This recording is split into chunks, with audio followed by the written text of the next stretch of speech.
ನಮಸ್ಕಾರ ಸ್ನೇಹಿತರೆ, welcome back to tech facts Kannada ಚಾನಲ್ಗೆ. ನಾನು ನಿಮ್ಮ ಮಂಜುನಾಥ್. ಸ್ನೇಹಿತರೆ, ಗೃಹಲಕ್ಷ್ಮಿ ಯೋಜನೆಯ 23ನೇ ಕಂತಿನ ಹಣ 90% ಅಷ್ಟು ಮಹಿಳೆಯರಿಗೆ ಈಗಾಗಲೇ ಜಮಾ ಆಗಿದೆ. ಇನ್ನುಳಿದಂಥ 10% ಅಷ್ಟು ಮಹಿಳೆಯರಿಗೆ ಹಣ ಜಮಾನೆ ಆಗಿಲ್ಲ. ಸೊ ಹಣ ಯಾವಾಗ ಜಮಾ ಆಗುತ್ತೆ ಅಂತಬಿಟ್ಟು ಸತತ 1 ತಿಂಗಳಿಂದ ವೆಯ್ಟ್ ಮಾಡ್ಕೊಂಡು ಬಂದವರಿಗೆಲ್ರಿಗೂ ಕೂಡ ಈ ಒಂದು ವಿಡಿಯೋದಲ್ಲಿ ಭರ್ಜರಿ ಗುಡ್ ನ್ಯೂಸ್ ಇದೆ. ಸೊ ಈ ಒಂದು ಗೃಹಲಕ್ಷ್ಮಿ ಯೋಜನೆಯ 23ನೇ ಕಂತಿನ ಹಣ ಯಾವಾಗ ಬಿಡುಗಡೆ ಆಗುತ್ತೆ ಅನ್ನೋದ್ರ ಬಗ್ಗೆ ಒಂದಿಷ್ಟು ಮಾಹಿತಿನ ತಿಳಿಸ್ಕೊಡ್ತೀನಿ. ಅಂದರೆ ಪೆಂಡಿಂಗ್ ಇರುವಂಥ 10% ಅಷ್ಟು ಮಹಿಳೆಯರ 2,000 ರೂಪಾಯಿ ಹಣ ಯಾವಾಗ ಬಿಡುಗಡೆ ಆಗುತ್ತೆ ಅಂತ ಹೇಳ್ಬಿಟ್ಟು ಸ್ವತಃ ಲಕ್ಷ್ಮೀ ಹೆಬ್ಬಾಳ್ಕರ್ ಅವರು ಮಾಧ್ಯಮದ ಮುಂದೆ ಬಂದು ಮಾಹಿತಿನ ಕೊಟ್ಟಿದ್ದಾರೆ. ಸೊ ಆ ಒಂದು ಮಾಹಿತಿ ಏನು ಅಂತ ಈ ವಿಡಿಯೋದಲ್ಲಿ ತಿಳಿಸ್ಕೊಡ್ತೀನಿ. ವಿಡಿಯೋನ ಎಲ್ಲೂ ಕೂಡ ಸ್ಕಿಪ್ ಮಾಡದೆ ಕೊನೆ ತನಕ ನೋಡೋದಕ್ಕೆ ಟ್ರೈ ಮಾಡಿ. ನೀವಿನ್ನೂ ಯಾರ್ಯಾರು ಹೊಸಬರು ನನ್ನ ಚಾನಲ್ನ ಸಬ್ಸ್ಕ್ರೈಬ್ ಮಾಡದೆ ಈ ಒಂದು ವಿಡಿಯೋನ ನೋಡ್ತಾ ಇದ್ದೀರೋ ಪ್ಲೀಸ್ ಸಬ್ಸ್ಕ್ರೈಬ್ ಮಾಡಿ, ಪಕ್ಕದಲ್ಲಿರುವಂಥ ಬೆಲ್ ಐಕಾನ್ನ ಪ್ರೆಸ್ ಮಾಡಿ. ಸ್ನೇಹಿತರೆ, ನಮ್ಮ ಶ್ರಮಕ್ಕೆ ನಿಮ್ಮ ಹತ್ತಿರ ಕೇಳಿಕೊಳ್ಳೋದು ಒಂದೇ ಒಂದು, ಸಬ್ಸ್ಕ್ರೈಬ್ ಮಾಡಿ, ಸಪೋರ್ಟ್ ಮಾಡಿ. ಸಬ್ಸ್ಕ್ರೈಬ್ ಉಚಿತವಾಗಿರುತ್ತೆ. ಸಾಕಷ್ಟು ಜನರು ನನ್ನ ವಿಡಿಯೋನ ನೋಡ್ತೀರಾ, ಹಾಗೆ ಹೋಗ್ತಾ ಇದ್ದೀರಾ. ಪ್ಲೀಸ್ ಸಬ್ಸ್ಕ್ರೈಬ್ ಮಾಡಿ, ಸಪೋರ್ಟ್ ಮಾಡಿ. ಪ್ರತಿಯೊಂದು ಇನ್ಫಾರ್ಮೇಷನ್ನ ಕಲೆಕ್ಟ್ ಮಾಡಿಕೊಂಡು ನಿಮಗೆ ವಿಡಿಯೋ ಮಾಡಿ ತಲುಪಿಸುವಂಥ ಪ್ರಯತ್ನ ಮಾಡ್ತಾ ಇದ್ದೀನಿ. ನನ್ನ ಕೆಲಸ ಕಾರ್ಯಗಳನ್ನು ಬಿಟ್ಟು ನಿಮಗೋಸ್ಕರ ಒಂದಿಷ್ಟು ಟೈಮ್ನ ಕೊಡ್ತಾ ಇದ್ದೀನಿ. ಸೊ ಹಾಗಾಗಿ ದಯವಿಟ್ಟು ಚಾನಲ್ಗೆ ಸಬ್ಸ್ಕ್ರೈಬ್ ಮಾಡಿ, ನೀವು ಕೂಡ ಬೆಂಬಲಿಸಿ ಅಂತ ನಿಮ್ಮ ಹತ್ರ ಮನವಿ ಮಾಡ್ತಾ ಈ ಒಂದು ವಿಡಿಯೋನ ಶುರು ಮಾಡೋಣ ಬನ್ನಿ. ಸ್ನೇಹಿತರೆ, ಗೃಹಲಕ್ಷ್ಮಿ ಯೋಜನೆಯ 23ನೇ ಕಂತು, ಈ ಒಂದು ಕಂತಿನ ಹಣ ಈಗಾಗಲೇ ಹೋದ ತಿಂಗಳಲ್ಲೇ ಜಮಾ ಆಗಿತ್ತು. ಹೋದ ತಿಂಗಳು ಅಂದರೆ ನವೆಂಬರ್ ತಿಂಗಳಲ್ಲಿ 25ನೇ ತಾರೀಕಿನ ನಂತರದಲ್ಲಿ ಈ ಒಂದು ಹಣ ಎಲ್ರಿಗೂ ಕೂಡ ಜಮಾ ಆಗ್ತಾ ಬಂತು. ಆದರೆ 90% ಅಷ್ಟು ಮಹಿಳೆಯರಿಗೆ ಈಗಾಗಲೇ ಈ ಒಂದು ಗೃಹಲಕ್ಷ್ಮಿ ಯೋಜನೆಯ 23ನೇ ಕಂತಿನ ಹಣ ಜಮಾ ಆಗಿದೆ. ಇನ್ನುಳಿದಂಥ 10% ಅಷ್ಟು ಮಹಿಳೆಯರಿಗೆ ಹಣನೇ ಜಮಾ ಆಗಿಲ್ಲ.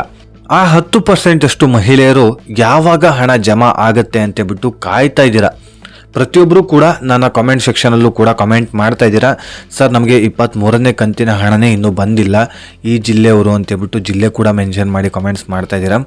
ಎಲ್ರಿಗೂ ಕೂಡ ಥ್ಯಾಂಕ್ ಯು. ಯಾಕಂತ ಹೇಳಿದ್ರೆ ಕಮೆಂಟ್ಸ್ ಮಾಡಿ ನೀವು ನಿಮ್ಮ ಒಂದು ಅಭಿಪ್ರಾಯನ ತಿಳಿಸ್ತಾ ಇದ್ದೀರಲ್ಲ, ಸೊ ಧನ್ಯವಾದಗಳು ಸ್ನೇಹಿತರೆ. ಸೊ ನಿಮ್ಮ ಅನಿಸಿಕೆ ಅಭಿಪ್ರಾಯ ಏನೇ ಇರಲಿ ದಯವಿಟ್ಟು ಕಮೆಂಟ್ಸ್ ಮಾಡಿ. ನಿಮಗೆ ಹಣ ಬಂದಿರಲಿ, ಹಣ ಬರದೇ ಇರಲಿ, ಅಥವಾ ಯಾವ ಕಂತಿನ ಹಣ ನಿಮಗೆ ಬರಬೇಕು ಅಂತ ಕೂಡ ಕಮೆಂಟ್ ಸೆಕ್ಷನಲ್ಲಿ ಕಮೆಂಟ್ ಮಾಡಿ.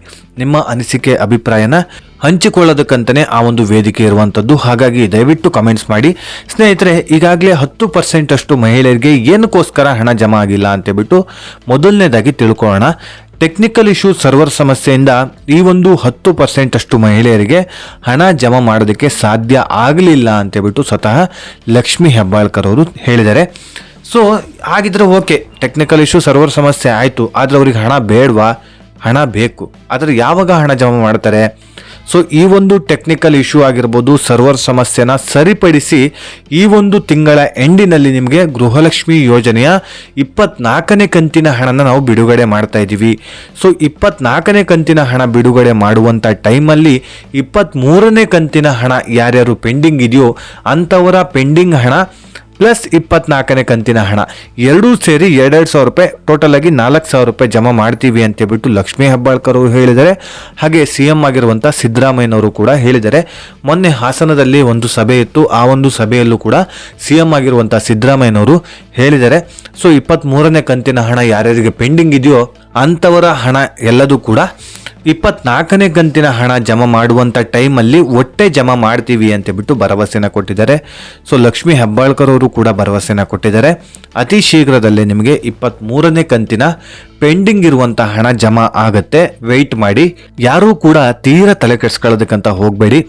ಸೊ ನಿಮಗೆ ಹಣ ಜಮಾ ಆಗೇ ಆಗುತ್ತೆ ಸ್ನೇಹಿತರೆ. ಈಗಾಗಲೇ 22ನೇ ಕಂತಿನ ಹಣದ ತನಕ ಸರಿಯಾಗಿ ನಿಮಗೆ ಹಣ ಜಮಾ ಆಗಿದೆ ಅಂತ ಹೇಳಿದ್ರೆ ಖಂಡಿತವಾಗ್ಲೂ 23ನೇ ಕಂತಿನ ಹಣ ಜಮಾ ಆಗೇ ಆಗುತ್ತೆ. ಸೊ ವೆಯ್ಟ್ ಮಾಡಿ, ತಲೆ ಕೆಡಿಸ್ಕೊಳ್ಬೇಡಿ. ಸಾಕಷ್ಟು ಜನರು ಟೆನ್ಷನ್ ಆಗ್ತಾರೆ. ಸೊ ಅಕ್ಕಪಕ್ಕದ ಮನೆಯವ್ರಿಗೆ ಬಂದಿದೆ, ನಮಗಿನ್ನೂ ಬಂದಿಲ್ಲಲ್ಲ, ನಮಗೂ ಕೂಡ ಇನ್ನು ಮುಂದೆ ಹಣ ಬರೋದೇ ಇಲ್ವೇನು ಅಂತ ಹೇಳ್ಬಿಟ್ಟು ಅಂದ್ಕೊಂಡು ಬಿಡ್ತೀರಾ. ಸ್ನೇಹಿತರೆ, ಹಾಗೆ ಅಂದ್ಕೊಳ್ಳೋದಕ್ಕಂತ ಹೋಗಬೇಡಿ. ನಿಮಗೆ ಹಣ ಜಮಾ ಆಗೇ ಆಗುತ್ತೆ. ವೆಯ್ಟ್ ಮಾಡಿ, ಅತಿ ಶೀಘ್ರದಲ್ಲೇ ನಿಮಗೆ ಹಣ ಜಮಾ ಆಗೇ ಆಗುತ್ತೆ. ಹಾಗೆಯೇ ಕೆಲವೊಂದಿಷ್ಟು ಜನಗಳಿಗೆ ಹಣ ಜಮಾ ಆಗಿದ್ದರೂ ಕೂಡ ಮೆಸೇಜ್ ಬಂದಿರೋದಿಲ್ಲ. ಸೊ ಈ ರೀತಿ ಸಮಸ್ಯೆಗಳು ಸಾಕಷ್ಟು ಜನರಿಗೆ ಆಗಿದೆ. ಮೆಸೇಜು ಬರ್ತಾ ಇರೋದಿಲ್ಲ. ಮೆಸೇಜನ್ನು ಚೆಕ್ ಮಾಡ್ಕೊಳ್ಳೋದು ಕೂಡ ಇಲ್ಲ, ಹೊಸ ಮೆಸೇಜ್ಗಳ ಎಂಟ್ರಿ ಆಗ್ತಾ ಇದೆಯಾ ಇಲ್ವಾ ಅಂತೇಳ್ಬಿಟ್ಟು ಚೆಕ್ ಮಾಡ್ಕೊಳ್ಳೋದಕ್ಕೂ ಕೂಡ ಕೆಲವೊಂದಿಷ್ಟು ಜನಗಳಿಗೆ ಆಗ್ತಾ ಇಲ್ಲ. ಸೊ ಈ ರೀತಿಯಾಗಿ ಚೆಕ್ ಮಾಡ್ಕೊಂಡಿಲ್ಲ ಅಂತ ಹೇಳಿದ್ರೆ ಆಲ್ರೆಡಿ ನಿಮ್ಮ ಅಕೌಂಟಿಗೆ ಹಣ ಜಮಾ ಆಗಿದ್ರೂ ಕೂಡ ಹೊಸ ಮೆಸೇಜ್ಗಳು ಎಂಟ್ರಿ ಆಗ್ತಿರೋದಿಲ್ಲ, ಮೆಸೇಜು ಫುಲ್ ಆಗಿರುತ್ತೆ. ಹಾಗಾಗಿ ಹೊಸ ಮೆಸೇಜ್ಗಳು ನಿಮ್ಮ ಮೊಬೈಲಿಗೆ ಬರ್ತಾ ಇರೋದಿಲ್ಲ. ಹಳೆ ಮೆಸೇಜ್ಗಳು ಜಾಸ್ತಿ ಆದಷ್ಟು ಹೊಸ ಮೆಸೇಜ್ಗಳ ಎಂಟ್ರಿ ಆಗೋದಿಲ್ಲ. ಹಾಗಾಗಿ ಬೇಡದೇ ಇರುವಂಥ ಹಳೆ ಮೆಸೇಜ್ಗಳನ್ನು ಡಿಲೀಟ್ ಮಾಡಿ ಹೊಸ ಮೆಸೇಜ್ಗಳು ಆದಷ್ಟು ಬೇಗ ನಿಮ್ಮ ಫೋನಿಗೆ ಬರುತ್ತೆ. ಆಗ ನಿಮಗೆ ಹಣ ಜಮಾ ಆಗಿ ಎಷ್ಟು ದಿನಗಳು ಆಯಿತು ಅಂತ ಕೂಡ ತಿಳ್ಕೊಳ್ಬೋದು. ಓಕೆ, ಈಗಾಗಲೇ ಗೃಹಲಕ್ಷ್ಮಿ ಯೋಜನೆಯ 24ನೇ ಕಂತಿನ ಹಣ ಯಾವಾಗ ಬಿಡುಗಡೆ ಆಗುತ್ತೆ ಅಂತ ಹೇಳ್ಬಿಟ್ಟು ಕೇಳ್ತಾ ಇದ್ರಲ್ಲ, ಇದೇ ತಿಂಗಳ ಎಂಡಲ್ಲಿ ನಿಮಗೆ ಈ ಒಂದು ಗೃಹಲಕ್ಷ್ಮಿ ಯೋಜನೆಯ 24ನೇ ಕಂತಿನ ಹಣ ಜಮಾ ಆಗುತ್ತೆ ಸ್ನೇಹಿತರೆ. ಇದೇ ತಿಂಗಳಲ್ಲಿ 20ನೇ ತಾರೀಕಿಂದ 25ನೇ ತಾರೀಕಿನ ಒಳಗಾಗಿ 24ನೇ ಕಂತಿನ ಹಣ ಬಿಡುಗಡೆ ಮಾಡ್ತಾ ಇದ್ದಾರಂತೆ. ವೆಯ್ಟ್ ಮಾಡಿ, ಅತಿ ಶೀಘ್ರದಲ್ಲಿ ನಿಮಗೆ ಜಮಾ ಆಗುತ್ತೆ. ಹಣ ಜಮಾ ಆದ ತಕ್ಷಣ ನಾನು ವಿಡಿಯೋ ಮಾಡಿ ತಿಳಿಸುವಂಥ ಪ್ರಯತ್ನ ಮಾಡ್ತೀನಿ. ಹಾಗಾಗಿ ಚಾನಲ್ನ ಸಬ್ಸ್ಕ್ರೈಬ್ ಮಾಡಿ, ಸಪೋರ್ಟ್ ಮಾಡಿ. ಸೊ ನೀವು ಸಬ್ಸ್ಕ್ರೈಬ್ ಮಾಡಿ ನನಗೆ ಸಪೋರ್ಟ್ ಮಾಡಿದ್ರೆ ಇದೇ ರೀತಿಯಾದಂಥ ಒಳ್ಳೊಳ್ಳೆ ಕಂಟೆಂಟ್ ಇರುವಂಥ ವಿಡಿಯೋನ ನಿಮ್ಮ ಮುಂದೆ ತರಲಿಕ್ಕೆ ನನಗೆ ಪ್ರೋತ್ಸಾಹ ಸಿಗುತ್ತೆ ಅಂತ ಹೇಳ್ತಾ ಈ ಒಂದು ವಿಡಿಯೋನ ಇಲ್ಲಿಗೆ ಎಂಡ್ ಮಾಡೋಣ. ವಿಡಿಯೋನ ಎಂಡ್ ಮಾಡೋದಕ್ಕಿಂತ ಮುಂಚೆ ಈ ವಿಡಿಯೋ ಇಷ್ಟ ಆಗ್ತಾ ಇದ್ರೆ ಲೈಕ್ ಮಾಡಿ, ಸಾಧ್ಯವಾದಷ್ಟು ನಿಮ್ಮ ಸ್ನೇಹಿತರಿಗೆ ಈ ಒಂದು ವಿಡಿಯೋನ ಶೇರ್ ಮಾಡಿ ಅಂತ ಹೇಳ್ತಾ ಇದೇ ರೀತಿ ಇನ್ಫಾರ್ಮೇಟಿವ್ ವಿಡಿಯೋ ಒಂದಿಗೆ ನಾನು ಮುಂದಿನ ವಿಡಿಯೋದಲ್ಲಿ ಸಿಗ್ತೀನಿ. ಅಲ್ಲಿಯವರೆಗೂ ಧನ್ಯವಾದಗಳು.